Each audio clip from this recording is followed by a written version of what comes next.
Hello and welcome back to another video of the Brainy Heart. Today we'll be talking about the Meninges. What are the Meninges, you ask? Like, every nation's leader has their own bodyguards. The brain, our body's leader, has its own bodyguards, and those bodyguards are called the Meninges. The Meninges go around the central nervous system, and the central nervous system consists of the brain and the spinal cord.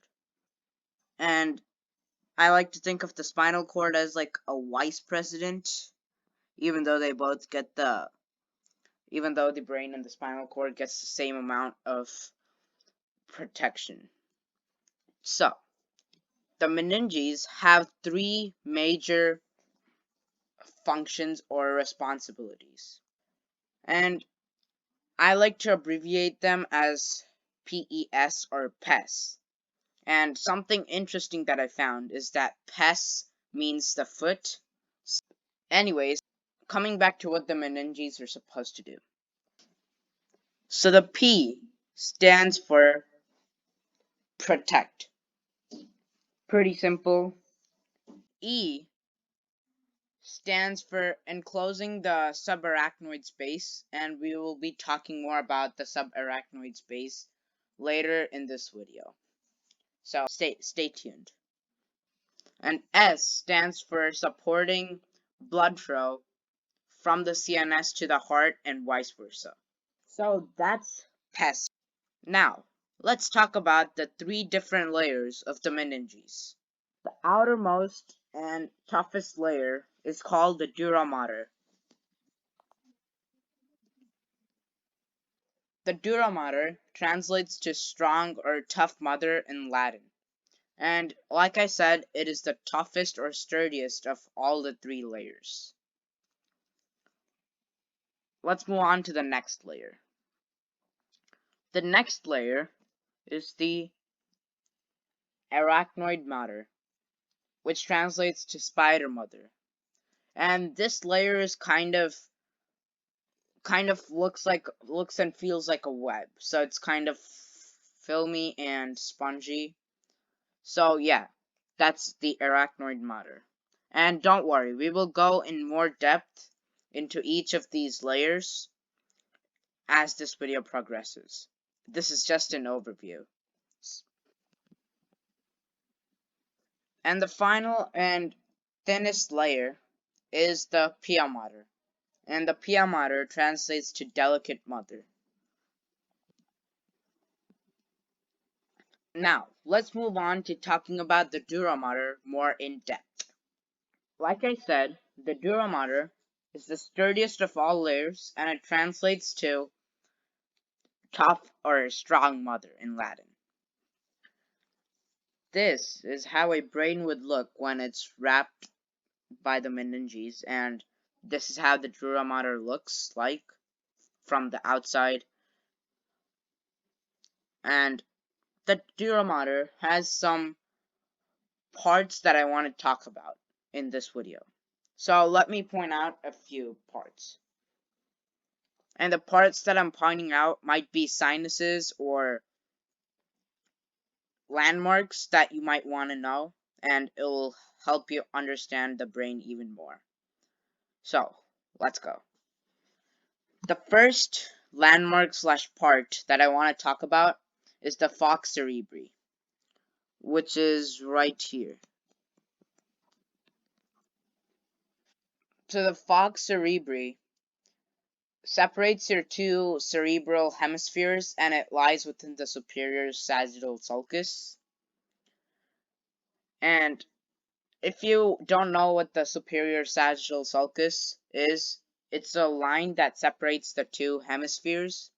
And if you want to learn about more landmarks like the superior sagittal sulcus, then you should check out my landmarks of the brain part 1 and part 2 videos, and I think that would be very helpful for you to understand the brain.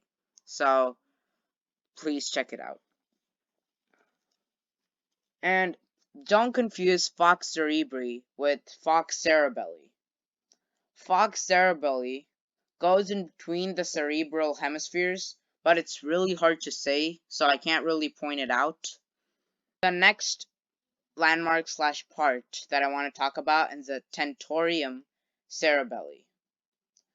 And that's this area right here. So that's the tentorium cerebelli. And tentorium cerebelli means a tent over the cerebellum.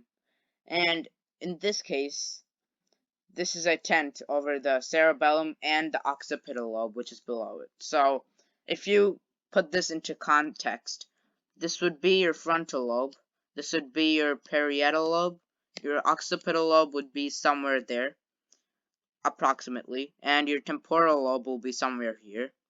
Your cerebellum would be here, and this would be your brainstem. This is just an approximate estimation of where each lobe will be. So those were the two main landmarks that I wanted to point out.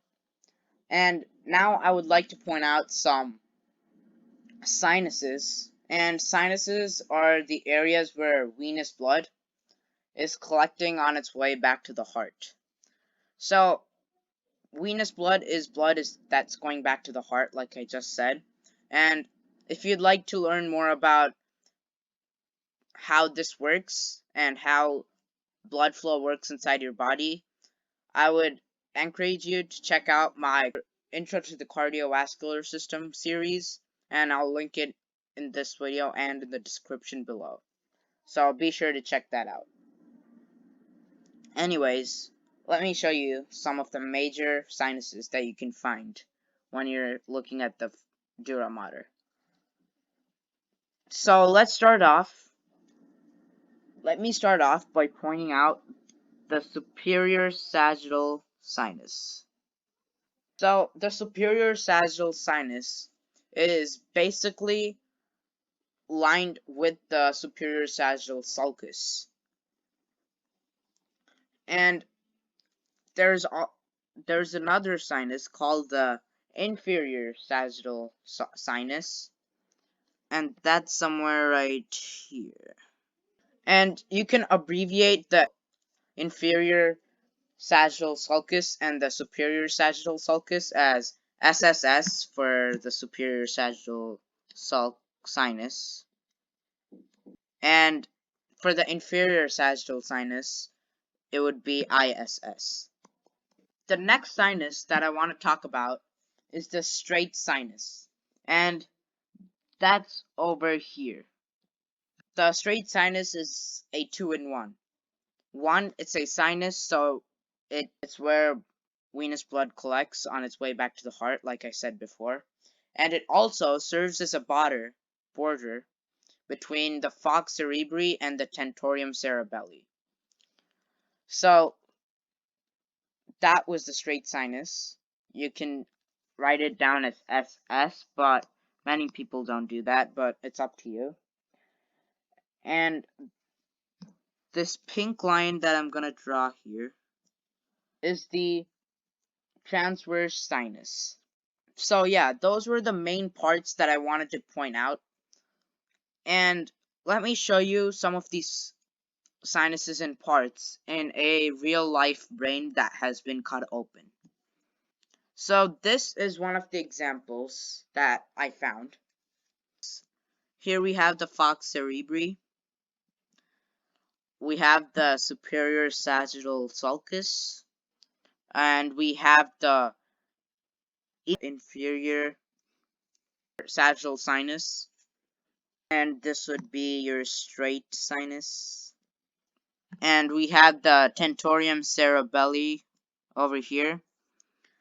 And this would be your transverse sinus. And here's another view. We have the straight sinus, which is right here. We have the tentorium cerebellum. We have the tentorium cerebelli over here, and that means we would have the fox cerebri over here. And the C is pointing to something called the confluence. The confluence is where the superior sagittal sulcus, the straight sulcus, the transverse sulcus, and the occipital sulcus come together. And remember, this is the back of the brain and this is the front of the brain. So that was the basics of the Dura Mater. Also, I was planning on covering the Pt.1 matter and the Arachnoid matter in this video, but when I was editing this video, I realized it was way too lengthy if I added everything, so I had to split it apart. So I'll for sure upload part 2 of this video, which will contain information about the Arachnoid matter and the Pt.1 matter. I hope you enjoyed this video and learned from it. I'm always open to comments, questions, and/or suggestions. Also, check out my blog at brainyhearts.wordpress.com. This is the Brainy Heart signing off. I'll catch you later in the next video.